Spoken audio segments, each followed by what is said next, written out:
ಎಲ್ಲ ಹಕ್ಕಿಗಳು ಬೇಕಾದಂತೆ ತಿರುಗಾಡಿಕೊಂಡಿರುವಲ್ಲಿ ಗಿಳಿ ಮಾತ್ರ ಪಂಜರದಲ್ಲಿ ಸಿಕ್ಕಿ ಪಾಡುಪಡುತ್ತದೆ.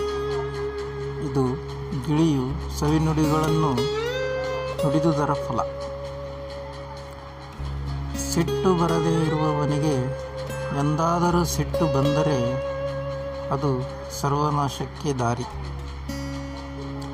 ಪುರುಷ ಪ್ರಯತ್ನ ಮಾಡದೆ ಬಂದ ಐಶ್ವರ್ಯವು ಬೆಳೆಯುತ್ತಿದ್ದರೆ ತಾನೇ ಏನು? ಅದೃಷ್ಟವಶಾತ್ ದೊರೆತ ಹುಲ್ಲನ್ನು ಮುದಿಯತ್ತು ಕೂಡ ಮೇಯುತ್ತದೆ.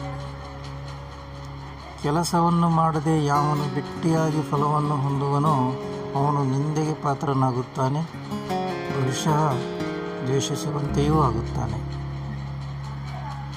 ಪ್ರೇಮವು ಹುಟ್ಟಿ ಬೆಳೆದು ಆಮೇಲೆ ವಿಚ್ಛೇದನವಾಗುವುದಕ್ಕಿಂತ ಹುಟ್ಟದಿರುವುದೇ ಲೇಸು.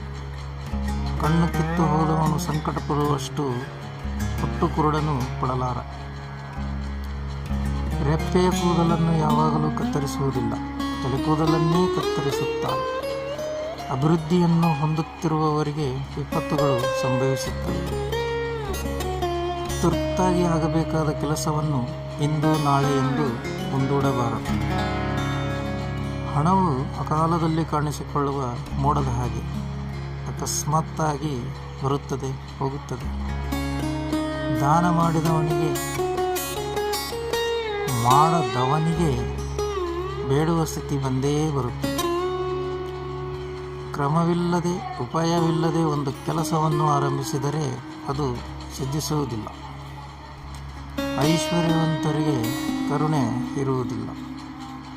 ಕೈಕಟ್ಟಿ ಕುಳಿತ ಜೀವಿಗೆ ಹೇಗೂ ಹೊಟ್ಟೆ ತುಂಬಿಸಲಾಗುವುದಿಲ್ಲ.